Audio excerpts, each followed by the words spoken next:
The algorithm we'll talk today is called Rabin Karp algorithm. This is an string matching algorithm. What do you mean by string matching algorithm? We'll be given a string. Let's say this is an example string S, X, Y, Z, and whatever. And we're given a pattern A, B, C, and we need to find out if this pattern exists in this string. And if it exists, then we need to return the index where it starts. It matches. So we can just, by scanning of this string, we can see that it matches here. So in that case, we'll return the index of this first letter. So let's talk about the brute force algorithm first. So let's say we don't know about Rabin Karp algorithm. How can we solve this problem? We can try to match each and every substring with this pattern. What does it mean? So the length of this pattern is 3. So we'll try to take all the substring of length 3. So X, Y, Z, and then we can take Y, Z, A, and then Z, A, M, A, M, A, and so on. And we try to match if that substring matches with this pattern. So X, Y, Z doesn't match with ABC. Y, Z, A, does it match with ABC? No. So we go to the next one, and next one. So this is the brute force algorithm probably we can take, but there is a downside of this algorithm. Every time we're taking a substring, we're comparing the substring with this pattern. Then again, we're taking the next substring. Then again, we're comparing this substring with this pattern. So the total time complexity in that case will be order of m times n, which is not very efficient. We can do better by using the Rabin Karp algorithm. What's the basic idea of Rabin Karp algorithm is that instead of comparing every substring with this pattern, what if we can calculate the hash value of this pattern and calculate the hash value of all this substring, and instead of comparing every letters from the substring with the pattern, we just compare the hash value, and then we can reduce the time complexity here. So on this approach, again, there is another downside is like, if you want to calculate the hash value of each and every substring, let's say we want to calculate the hash value of XYZ, and then again, if you want to calculate the hash value of YZA, so we are actually doing the same thing again and again.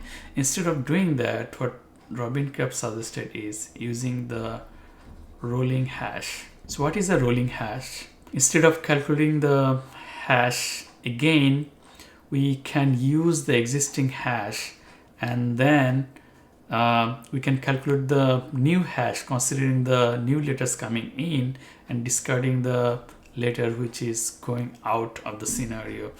So for example, let's say we have the hash function of XYZ and we got a new letter, let's say A, and then we need to get rid of X and we need to take into account A. So instead of calculating everything, the value of Y, value of Z, and value of A, what we can do is we can discard the value of X and we can add the value of A, and we calculate the new hash. Similarly, new letter comes in, we discard the last letter here, new letter comes in, we discard the last letter here, and that's how we keep rolling the hash. So that's how we can significantly reduce the time complexity required to calculate hash functions of each and every substring. To understand the rolling hash, let's go back to our high school level knowledge on decimal system, and then we can come back and we can apply that knowledge on this string matching algorithm.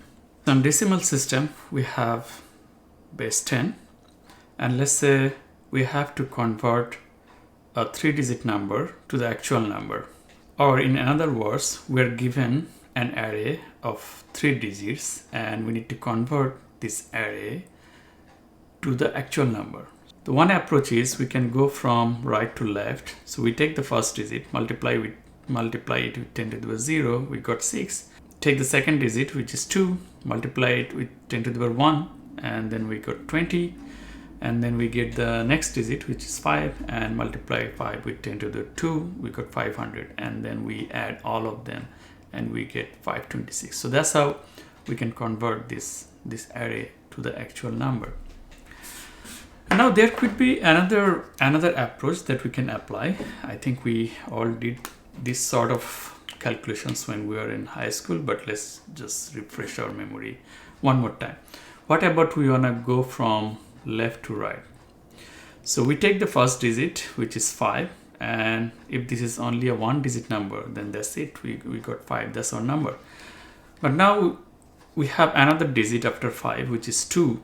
What we can do here, we can multiply whatever we got so far, which is 5, with our base. Our base is 10 and we get 50, and then we add the digit from here, which is 2. So we got 52. So that's how we got the first two digit, which is 52. Now we have another digit after 2 on our right, which is 6. In that case, again, we'll do similar thing. What we have got so far, which is 52, and we multiply it with 10, and we got 520, and we add 6 with that. So 6 is the next digit, and we got 526. So this is another approach if you go from left to right, and this is the approach we go from right to left. Now if you can combine these two approaches, we can do one interesting thing, and that thing, it would be an example of rolling hash. Let's say we have another digit 7 here, and we need to calculate the hash of this 3-digit number. So that means we need to get rid of 5 and take into account 7. How can we get rid of 5? If you remember on this approach, when we are considering 5, we're actually doing 5 into 10 to the 2 and then adding that number here, and that's how we get 526. Now if you want to get rid of 5, we'll just do the opposite. So previously we added these things, and now we'll just subtract this. So we'll get minus 5 into 10 to the 2, which is 500, and if we subtract 500 from 526, we will get 26. And then we need to take into account 7. If you look at this approach, whenever we got a new digit, what we did is we multiply whatever number we have now so far with the base, which is 10, and then add this number. So we have so far 26. We can multiply 26 with 10, we get 260, and then we add 7 with that, and that's how we get 267. I just learned how we can convert a combination of digits to a number using the decimal system. And in decimal system, our base is 10, and we'll apply the same knowledge to convert the hash value of a combinations of letters. In that case, we are considering only the lowercase letters in English. So in lowercase, we have total 26 of numbers. So in our case, our base will be 26 instead of 10. So first we'll calculate the hash value of our p. So the hash of p will be c into base to the power 0. Let's call it just b. So b to the power 0, and then b into b to the power 1, and then a into b to the power 2. So whenever I'm saying cba, we can just use the Python function ord. It can calculate the corresponding value of each and every letter. So that's how we can calculate the hash function of p, our pattern. Similarly, we can calculate the hash functions of the first 3 letters, and considering we are given the pattern of 3 letters, it could be anything. It could be 4 letters, 5 letters, 6 letters, whatever. So similarly, we'll calculate the hash function of this. Let's call it hash s. So we'll calculate the hash s similar like this, and now we compare if this hash s is equal to this hash p. If it equals, then we'll just compare if xyz is equal to abc. If it's not, then we go to the next one. In that case, we'll discard x and we'll take yza. Is if you want to discard this letter x, what we can do is we have this existing hash s, and we can subtract the corresponding value of x, which would be, so we'll do minus equals, so it would be x into, if you remember from our decimal system,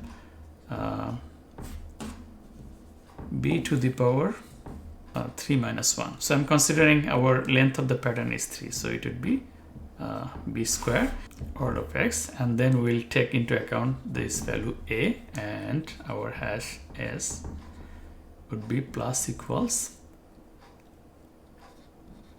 order of a. So that's how we get our new hash value of yza. Now we compare with this hash value with this hash value. If it doesn't match, then we discard this one and we go to the next one.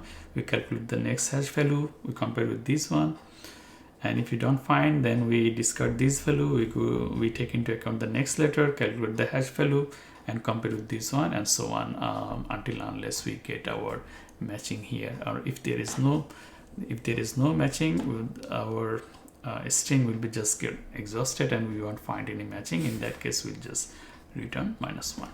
Instead of having order of n square algorithm using the Rabin Karp algorithm, we can calculate the string matching in order of n plus m time complexity, given that we have not any hash collisions. So whenever we are taking this base equal to 26, we are making sure that we won't have the hash collisions here.